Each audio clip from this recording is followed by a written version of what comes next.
Ready to permanently say goodbye to your Instagram profile? Let's walk through the official deletion process in under 1 minute. Before we start, be aware that deleting your account is a final step that removes your profile and all of its content forever. To begin, open the Instagram app and go directly to your profile page by tapping your picture in the corner. Next, you must tap the three-line menu icon at the top. From this menu, you need to find and tap on the Account Center, which is usually located at the very top.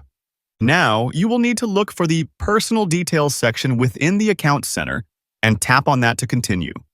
You must then select Account Ownership and Control, which is where you will find the final deletion options. Finally, choose Deactivation or Deletion.